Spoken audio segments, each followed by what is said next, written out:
Well, howdy do. I'm your pal JMG, and we're back.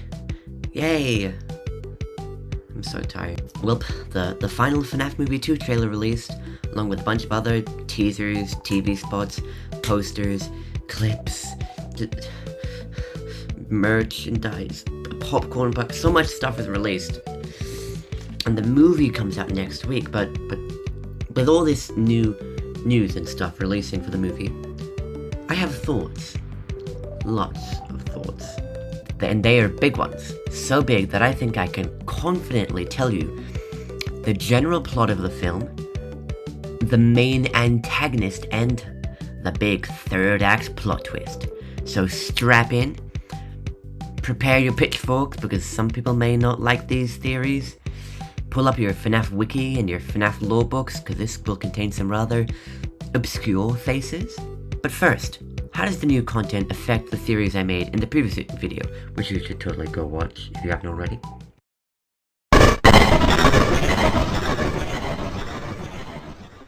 Okay, listen, so if I do not bring up any of my predictions from the previous video,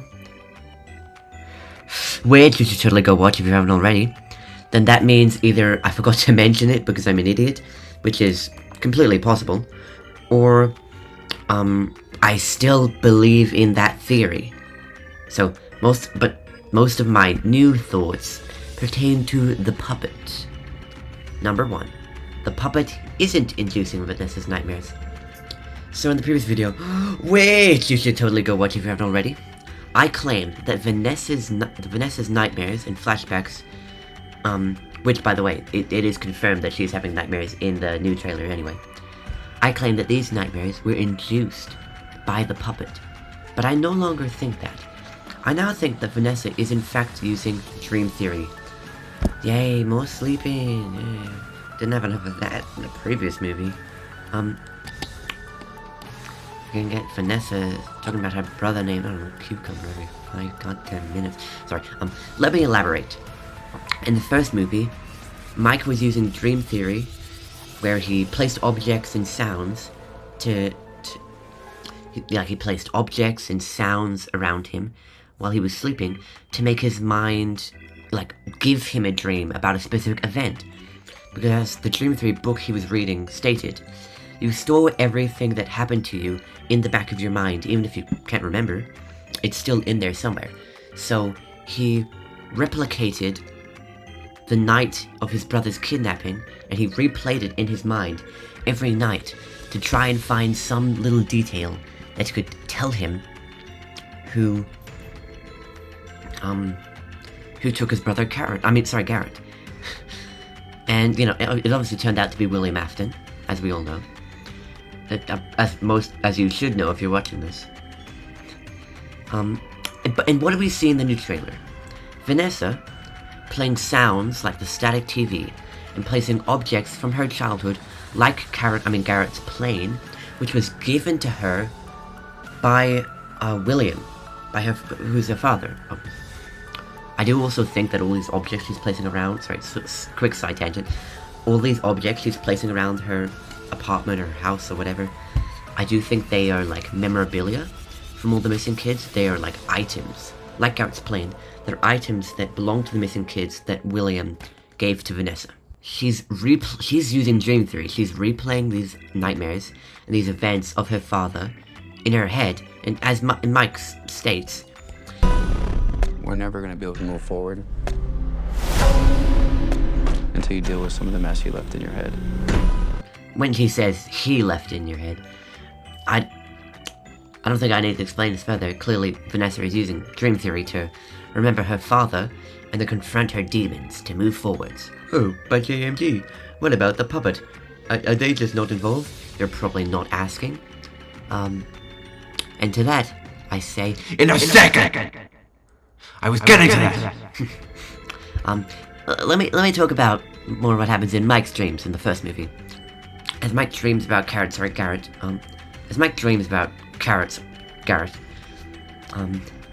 his dreams are infiltrated by the 5 missing kids, who just kind of mess around, play tricks on him. Cassidy kind of draws some Spring Body fan art. creates Mike his own happy ending fanfic. Yeah, I call this kid, Luke Skywalker kid, Cassidy, because they're both Golden Freddy, and this kid sure as hell ain't the crying child. Because, you know, going off if you believe that, which I do, if you believe that Cassidy and the crying child are both two different people, and they're both possessing Golden Freddy, which is what I believe. Anyway, so I think Charlie / the puppet, or the marionette, is doing exactly what Cassidy and the other 5 missing kids were doing in the first film.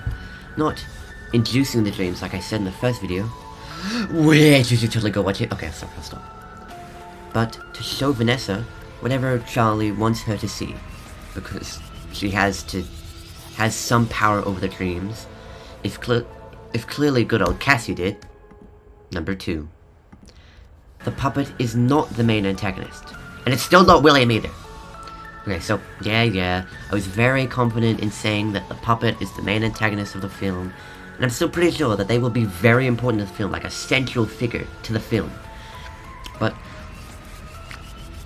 now I've changed my mind, not necessarily because there's a lot of evidence that contradicts that theory, but because there's much more evidence that it will be someone else. But to get into who I think it'll be, I'll need to get into my big theory for this video about the secret character that Blumhouse, Scott Cawthon, and Universal are all trying to hide from us and distract us by shoving Matt Pat and Megan Fox in our faces, thinking I wouldn't notice.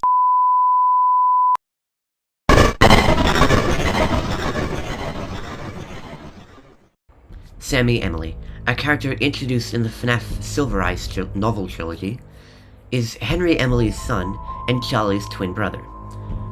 For most of the story, everyone believes that he was the child snatched by the Yellow Rabbit from Fredbear's.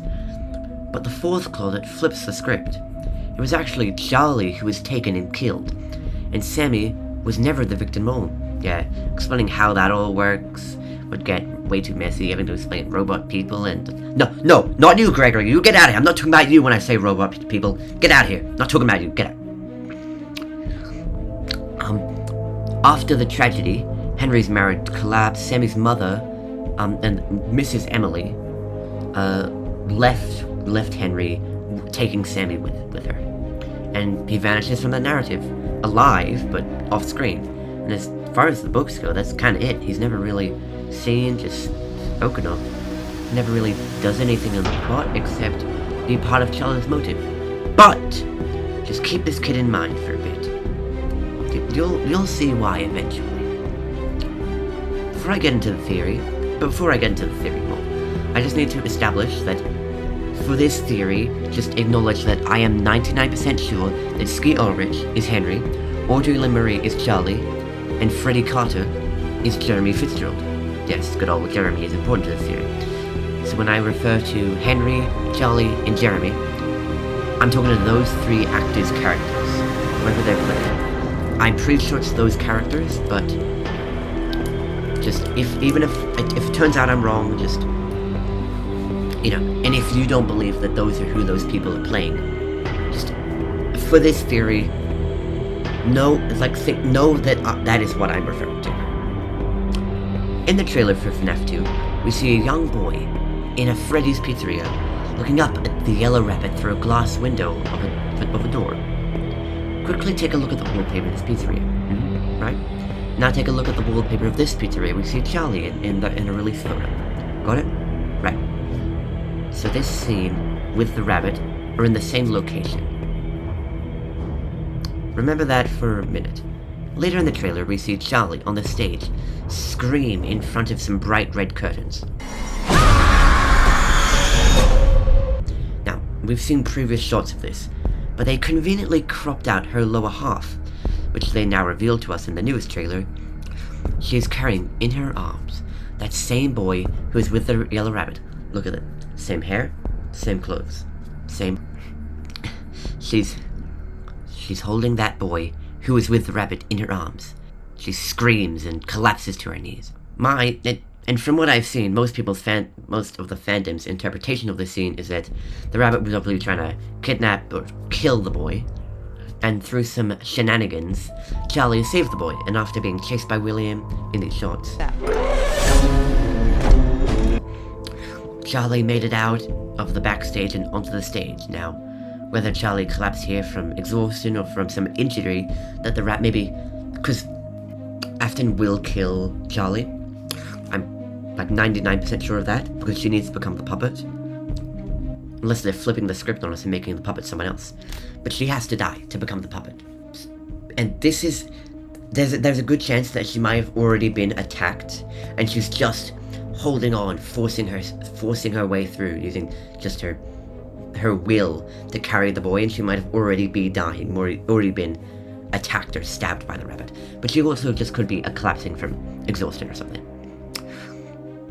Now, but I don't have a concrete answer for why she does collapse, or why she dies, but just keep in mind, like, just know, she will die somehow, by the Yellow Rabbit's hands. Like, I mean, come on, she is Charlie. But her death is not really what I'm focusing on right now, so I'm not gonna go into whole theory trying to figure out what that is, because I don't have enough time. The movie releases in a week as of recording this. I think most people are in agreement of the fact that she is Charlie, but she will die and become the puppet. But what I want to talk about is the boy in her arms.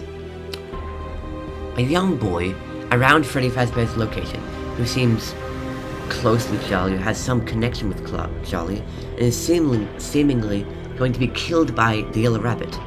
But in the end, it will be Charlie who's actually killed in a run-in with the rabbit. Have we seen this anywhere else in the franchise? Oh yeah! Sammy and the goddamn novel trilogy! I rest my case. Yeah, I'm saying the boy is Sammy. That's it. Doodles. But wait, there's actually more.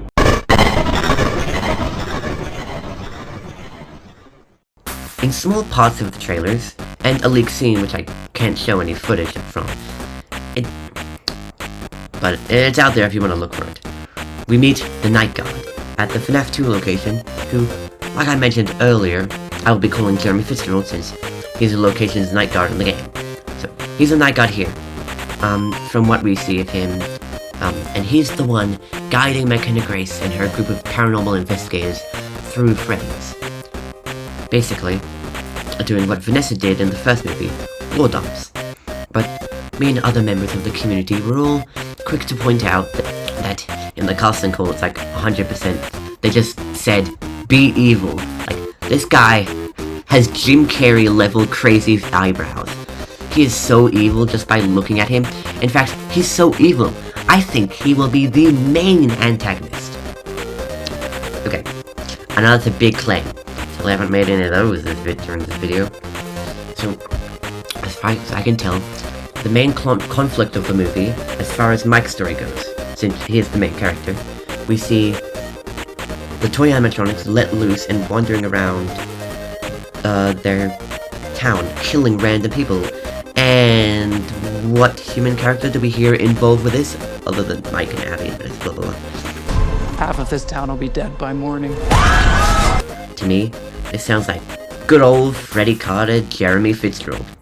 I strongly believe that it is Jeremy, the Night Guard, letting these animatronics out on the town. Where else would he be literally announcing it like this to presumably Mike or one of the main characters? But, yeah, I know there's more. I think the twist of the movie will actually be who Jeremy really is.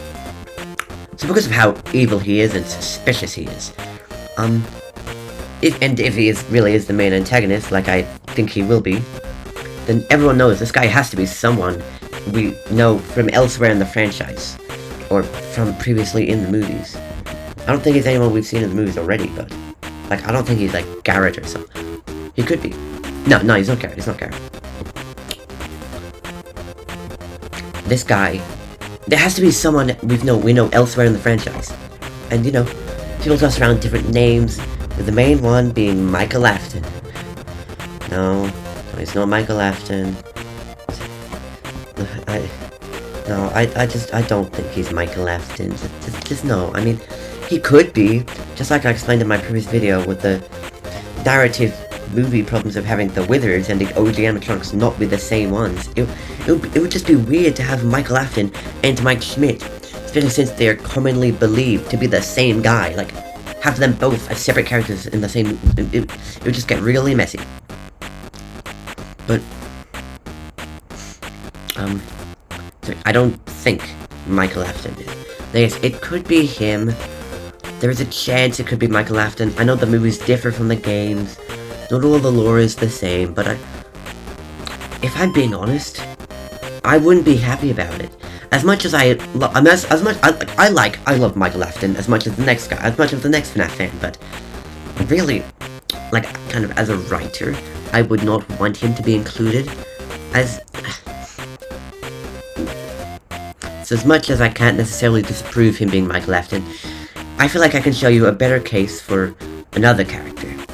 And if you can't guess who I'm gonna say it is, then have you been paying attention to any of the video? Come on, say it with me.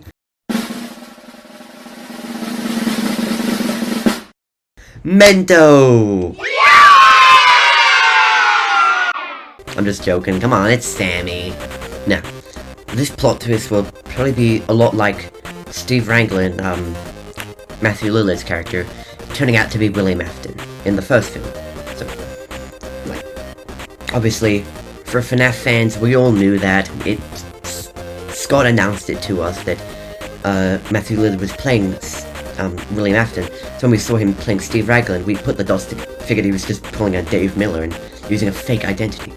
But for non-FNAF fans, it was still pretty obvious. I mean, come on, it was the only other important adult male character they introduced, other than what, like Mike's friend at the mall, his co-worker? And if Charlie and Sammy's scene is at the beginning of the film, like I said it would be in the other prediction video I made, then again, Sammy would be the only male main character established in the movie that would be old enough to be Jeremy Fitzgerald.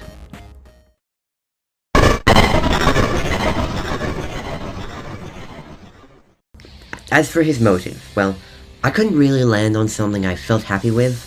I tossed around the idea of revenge for Charlie's death, but I just don't see how his main conflict, presumably against Mike, could work with that. I much prefer, like, there are ways it could work, but I much prefer the idea of Vanessa and the puppets B-plot being the Afton revenge stuff. I also thought about, like, what if William did kidnap him and raised him, and he became like Vanny from the games of being Afton's prodigy, and doing murders for him, but while Afton is locked in that back room rotting. Obviously, with Vanny, it's because there's an AI, and, you know, the mimic AI, it's not actually Afton, blah blah blah. Anyway. But, like, I feel like that would just ruin Charlie's thing of saving Sammy from the Yellow Rabbit. Besides, we need Charlie to lift others into her arms. After all, it's in her nature to protect the innocent. In the end, I think I know the when, the where, who, and what. But I don't think I know the why. But I think that's fine. I think we'll leave more to be seen in the full movie. And we'll find out in a week when the movie finally releases. But yeah, that's kind of it. Remember, that's just a theory. That's not my line. Yeah, the toodles.